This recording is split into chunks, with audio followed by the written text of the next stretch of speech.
High Plains Sports Network. Hello, everyone, and welcome to the High Plains Huddle, powered by HPSN, where moments become memory. We're also proudly sponsored by Plains Dairy, L4 Media, and Warrior Garden Studios. I'm Chris Welch, along with Julian Reese. Welcome back, by the way. Oh, that was close, man. It was close. It was close. So we're excited to get this underway today. We've also, later in the segment, you'll see interviews with Reed Macon from West Plains, along with Darian Lewis from Paladura. I had a real good sit down with them. Sorry you couldn't make it. Julian's plane was running late. Had to get those guys out of here. But that was a great conversation. You'll see that a little bit later. What a weekend in football for us in the Panhandle. Some real good football. West Plains extends its dominance, 15 straight district wins, and their offense started to continue its course, and the defense was real physical this week. So, who did you pick last week? I picked West Plains. No, I didn't. I picked Randall. I didn't think it was going to be like that. Randall showed some oomph the last couple weeks, and they had a shutout with Hereford. I thought that it was going to be about the same, but I did pick Randall, and West Plains said, yeah, it's a good thing I guess I wasn't here with Reed. Yeah. We might have told him that you picked them. So I know he's going to message me later, or Deuce. Yeah, that was good. Well, I'll tell you what, Shallowater and Bushland, another instant classic there with that game. But it started from the beginning. Bushland kicks off, and they run it 87 yards back for a touchdown. That's how the game started. And pretty well, Shallowater stayed 1 to 2 touchdowns ahead. Most of that game, Bushland battled back, had a chance to win the game with about a 40-yard field goal roughly, and it was missed wide left. But Bushland continues to struggle, but Shallowater looking pretty strong, and so is Dalhart in that district. And I think this might help Bushland get pushed over the edge, though. You know, these close games coming to this point where they can see, okay, well, we can compete now with Shallowater if it comes down to it. So it may make a turn once you get to the playoffs. We'll find out. We shall find out. But Paladura is on 7 straight. Don't believe I would know when the last time that happened. Not only are there 7 straight, but they also clinched a playoff berth and a home playoff game. So your son that's going to be awesome. Your son had a great game. He had a great second half. Okay. He had a great second half. No, he here played comes real Dad well. into play, right? He played real well. But my nephew, EJ, he scored the first touchdown, 60-yard little end around, and he got us started jumping over the defenders and running, using his speed and getting to the end zone. We scored on the first play. Didn't score again offensively to that second half. So it was cool to watch. And then Deuce did. He played real well. Well, Darian had a big game in that game as well too, offensively. Yep, he's down there as one of our key performers here in a little bit too. Mm-hmm. So yeah, that was exciting. Well, let's look at some other scores. So in 5A, Emerald High 79, Lubbock Coronado 6. Jude had a day. 6 touchdowns. They played on Thursday, didn't they? He had down there in Lubbock. Jude had 6 touchdowns, over 300 some yards by himself. Didn't he have 5 in the first half? 5 in the first half. So he was a one-man wrecking crew. Deuce Hayden Patterson, freshman sensation there, cornerback, got his first interception, tiptoeing on the sideline. So it was a great game for Amarillo ISD. Abilene High though takes out Tascosa 24-6. Colton got hurt in that game, so it went a little lopsided. It didn't get away too much, but when Colton got hurt, things kind of changed a little bit. But yeah, Abilene got the better of Tascosa this weekend. Well, tell us a little bit about those 4A games. Well, we got West Plains 62-13. I picked Randall. I thought it was going to be a little closer, and I think they probably heard I picked Randall, so they took it out on Randall. Well, 62-13. Dumas Canyon. I picked Canyon. I picked Dumas. I picked Canyon. Dumas came in, and they beat Canyon, which was, I guess, Colton had a chip on his shoulder as well. But they came in and dominated. They dominated from the start of the game in that game. Yeah, so Dumas looking strong again. I think, they've got the one loss now, right? But got the one loss. And that one loss was a tough loss at the end of the game. So yeah. So I think that one loss kind of got them going. It sparked them a little bit. Yeah, for sure. Well, 3A, we already talked about Bushland and dropping by 2 to Shallow Water, and Dalhart 48-14 over River Road took care of business there as well. Because Joey got them on the road, they are rolling in Dalhart, putting up some good points as well.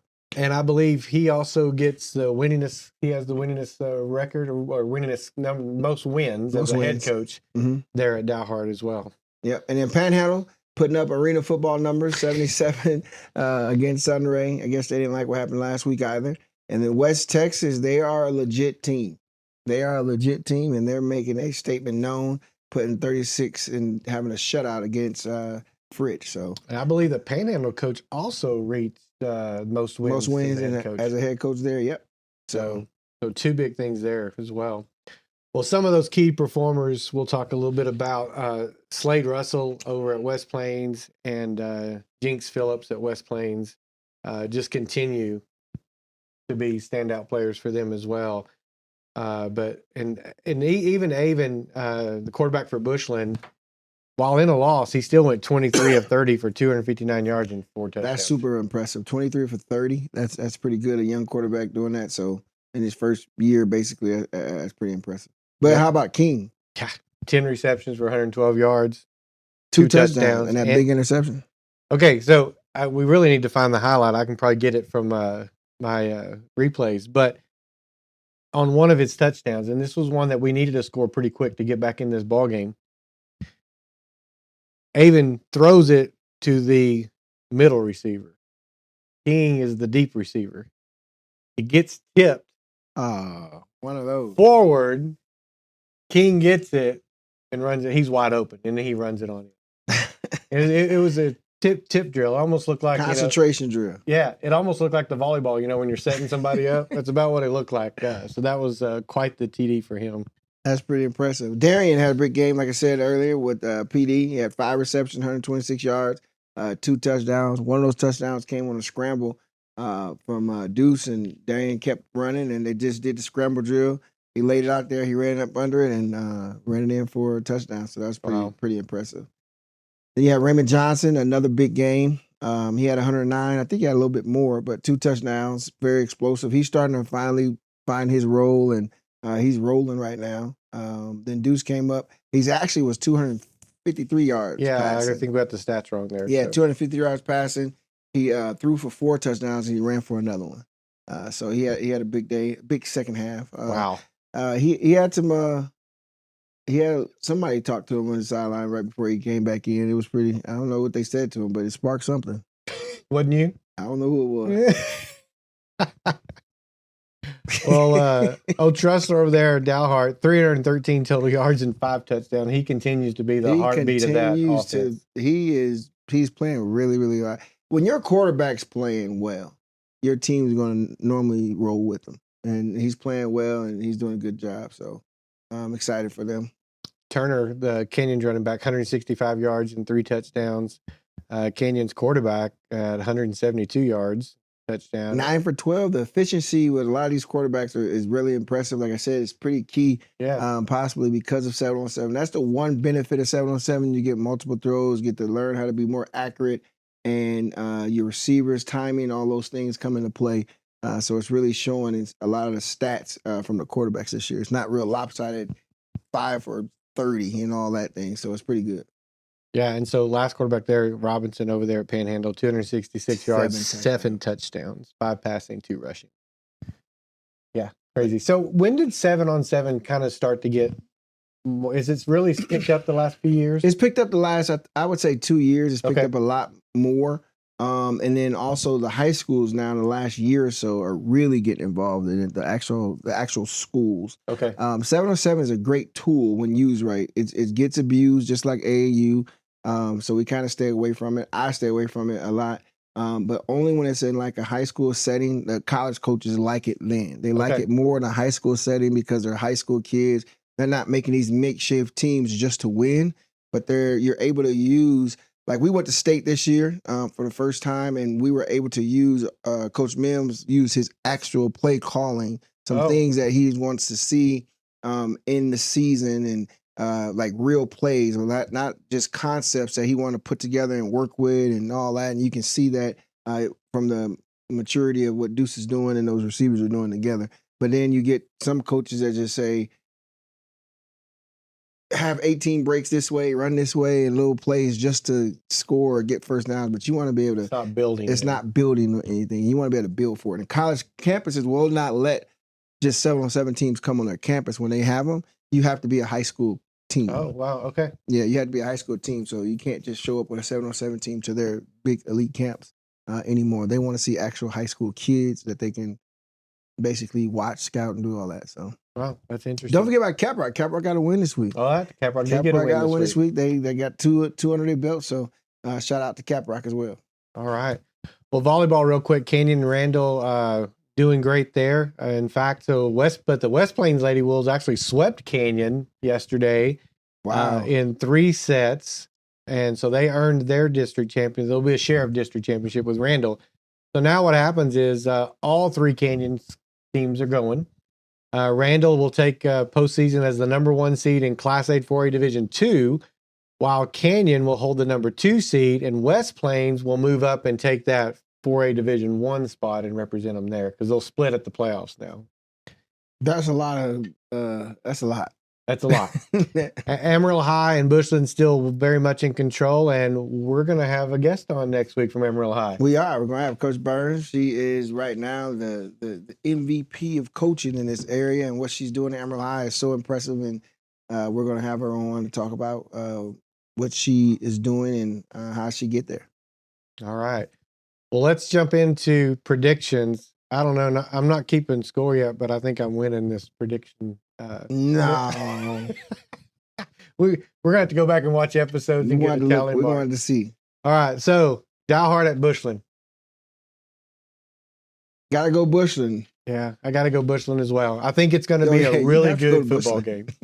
It's going to be close. I think it's going to be low scoring. I don't think it's going to be a big, high scoring game. But when I say not high scoring, I don't think it's going to be over 30s and all that. But I predicted 35-28 last week against Bushland. It was 28-26. That was pretty close. Yeah.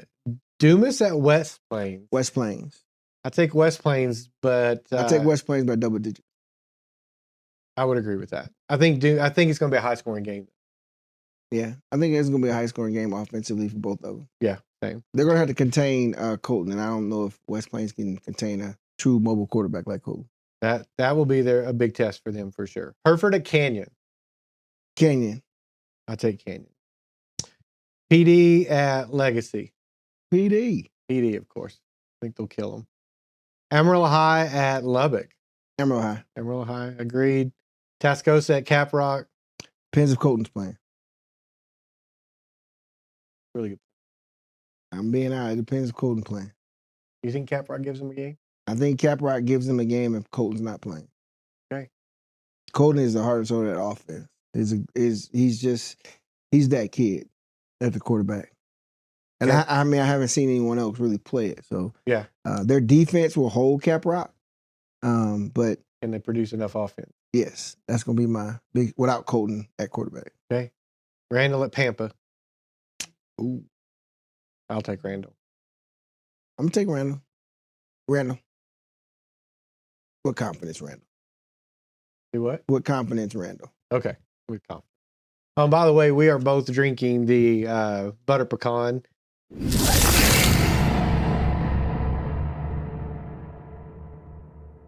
Well, welcome to the part where we get to talk to some area players. And this week, we've got Reed Macon from West Plains on. He's their quarterback. And we've got Darian Lewis on from Paladura, who plays wide receiver and safety. So, guys, excited to have you. Thanks for joining us today. Sure, thanks for having me. Thank you. All right. Well, Reed, since you're right here to my right, let me start with you. You've kind of been under center with West Plains now for 4 years. You came in against Bushland, and I remember that game very well. But how has that journey kind of shaped you to where you are today from a leadership? I think it's more just about the coaches who are around me and who help kind of shape me to who I am today. Without them, I don't think we'd be anywhere close to what we'd be. And not just me, but as a team in a whole. I think that also credit to my teammates. They do an outstanding job. And it helps because everybody's bought in. And it helps when it's easy to be a leader when everybody wants to go the same direction. So it's been quite a journey for West Plains as well. And I guess you could say you've been their only starting quarterback for 4 years. Well, considering they just started that year Yes, as well as sir. the first team. So, Darian, not only do you play football, you're a pretty good wrestler too, right? Tell us a little bit about that. Been wrestling ever since I was a little kid, and it just always stuck around. And I'm a competitor at heart, so it's easy to be good at that sport. How does that mindset from wrestling kind of translate into Friday night or Thursday nights, depending on which one you're playing? It just translates in a way of like a winning mindset. Nobody never wants to lose. So, Yeah. So you're a state champion in wrestling, is that correct? that's correct. How does that help you kind of push that team to say, hey, been there, different sport, but help that motivate that team as a It helps motivate the team because they see I won state championship, and that's goals that we had set all year. When I first came to Paladuro, so it just motivates them. Like he won one, let's win all together. Okay. So for both of you, what's one thing maybe the fans don't understand about your team's identity? Maybe something they don't see. They'll start with you. I think they don't see like the hard work and the dedication that goes on in practice or behind the scenes in film.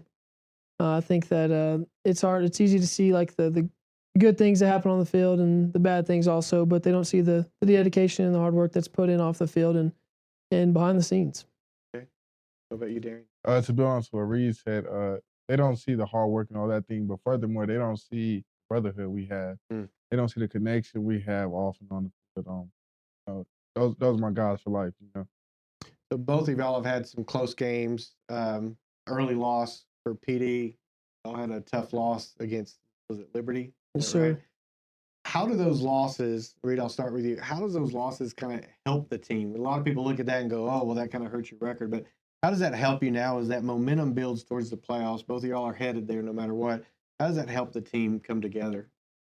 I think like Argyle was they're a playoff type caliber team, and I think that having an early loss like that kind of shows where we are in the season and where we need to be going into the postseason. I think that kind of building that team chemistry and knowing that we're not all high and mighty, that there's always teams that have a target on our back and they want to beat us. And so I feel like that game just kind of brought us closer to help realize where we are and where we need to go.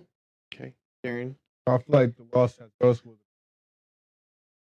We kind of went in thinking, no Amarillo team, no team around here could stick with us. We got too many D1 guys, we got too much talent, but that wasn't the case. So, since that game, we figured we got to come and play every game. Lose to any team on any given Friday, any given Thursday. As all teams love to say, let's just take care of this week. Take care of this week. How do you keep the teams as senior leaders, both your senior leaders, and I know y'all lost quite a bit last year. Y'all have got a lot of young players on PD, a lot of juniors, a lot of sophomores. How do you, from a leadership perspective, how do you keep that group focused? They don't look too far ahead.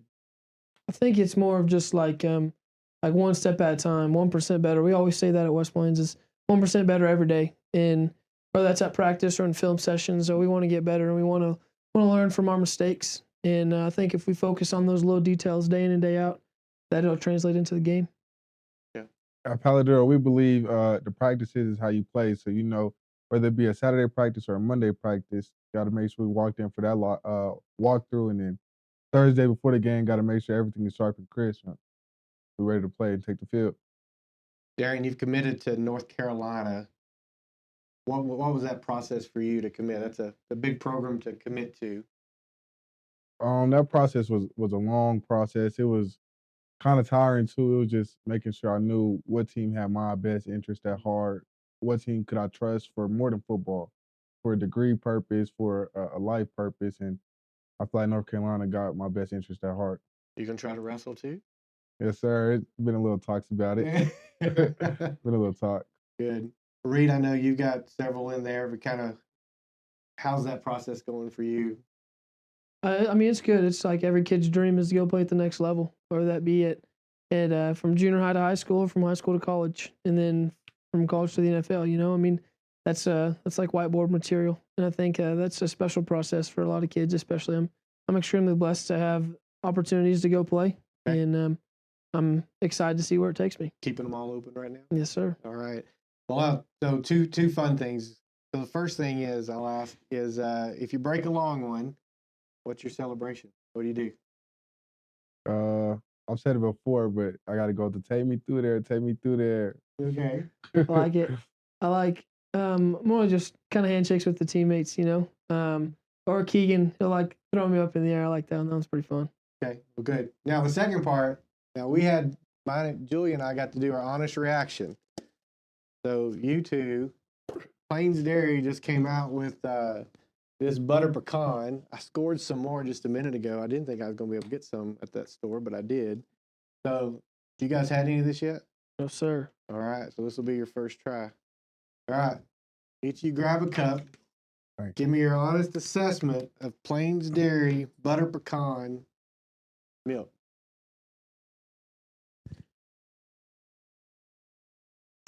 I mean, I kind of like it, to be honest. I wasn't expecting it to be like that. Really sweet. Really sweet? Yeah. Yeah. Better pecan taste to it. All right. I like it. There you go. Kind of surprised. Well, he went back for second, so there you go. That's always good. He needs a second taste after he got it on his palate. Yeah, that's definitely, it'll be good with a cookie. Well, I got cookies up there for you guys, too. Hey, well, Reed and Darian, thanks so much for joining us. I really appreciate it. You guys are really leading your teams well this year. I can say that. I've watched enough film to see that happen. And so I just want to encourage you, keep leading well. Keep that group, you guys stay grounded. Keep the most important thing, and I think you know exactly what that is. So I appreciate y'all joining us. Best of luck to West Plains and to Paladura.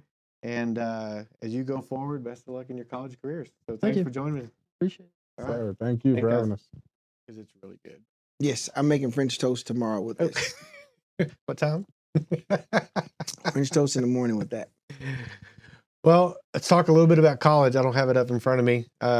But I will say this. I thoroughly enjoyed watching my Aggies last night.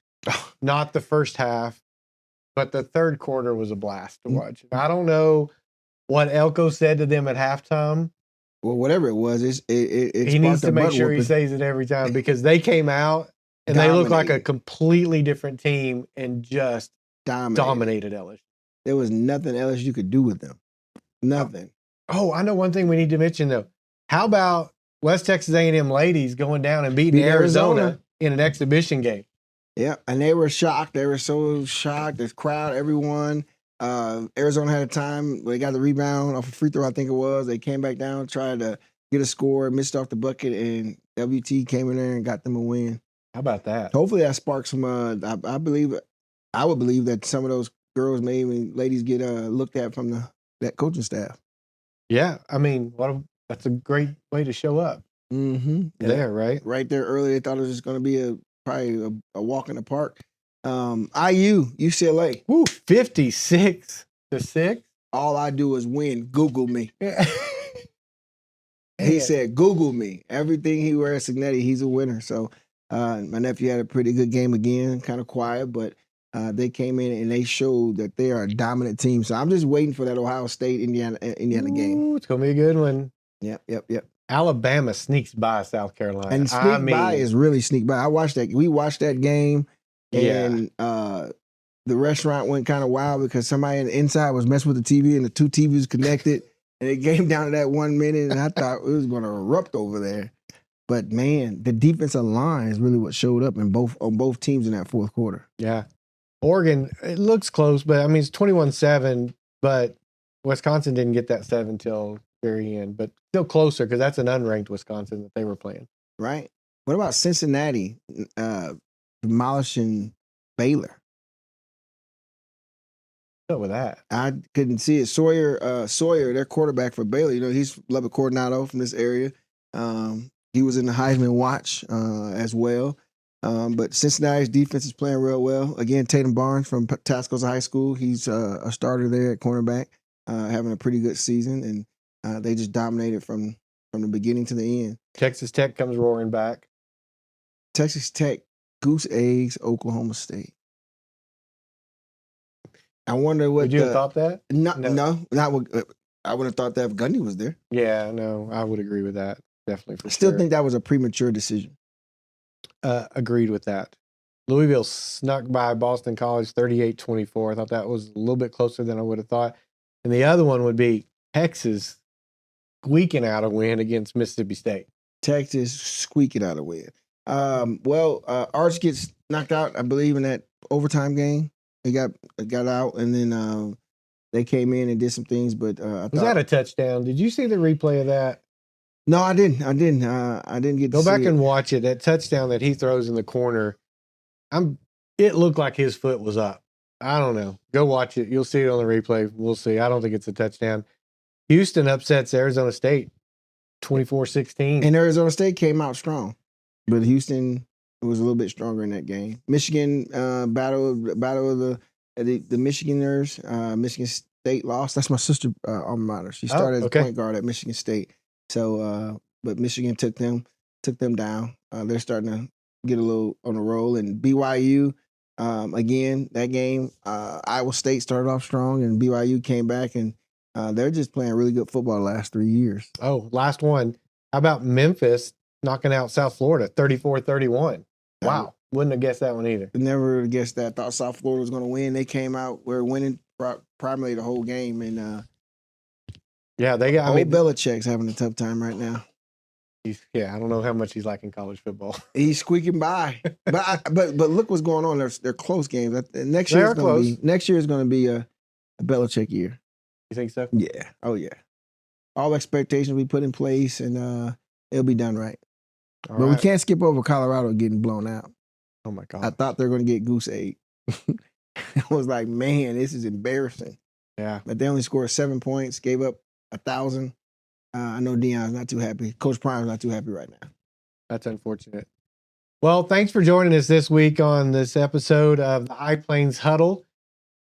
We're excited as we start rolling into the playoffs here before pretty soon. 2 more weeks, and we're going to be here. Playoffs. Playoffs are here. 1 more week, actually. I guess 2 weeks. Yeah, we got 2 weeks. Got 2 weeks, and then playoffs get kicked off. So we have we have a lot of teams in this area, and I made a statement last week. I want to talk about it about supporting your area teams. We are not a big area. So it's so important to support your area teams, whether it's Bushland, we're only 15 minutes away. Yep. If they're playing at home and we don't have a game, we should be packing out Bushland because other areas are coming in here to try to play us. Whether it's Canyon, West Plains, Amarillo schools, we all need to support because they think our area is not good, but we have kids going D1, we have kids doing this, but to get the people to see us, we got to show up so that they can. Yeah, that is for sure. Let's support positively, right? Always support from a positive perspective and support these athletes, support these coaches because they put in a lot of hours and a lot of work. These bands do a lot of headaches. The band puts in a lot of hours. Yeah. Amarillo, the volleyball puts in a lot of hours. I mean, support these teams. Go out instead of going out to eat. Go out and see a game. Yeah, get your hot dog at the game. Get your hot dog at the game. There's lots going on. So, well, thanks for joining us this week, Julian. Glad you made it back in time to get the show done. And also really enjoyed getting to meet Darian this week and Reed. I've never met either of them. Called a few Reed games, so it was good to actually meet them in person. But I definitely enjoyed that as well. So thanks for joining us this week, and we'll be back next week with all the action. HPSN, where moments become memories. Thanks to Plains Dairy. Love the milk. Also, thanks to L4 Media, really pushing out our broadcast across the state of Texas. What a great partner they are as well. And for Warrior Garden Studios, who make all this possible. Thank you, and we'll see you next week.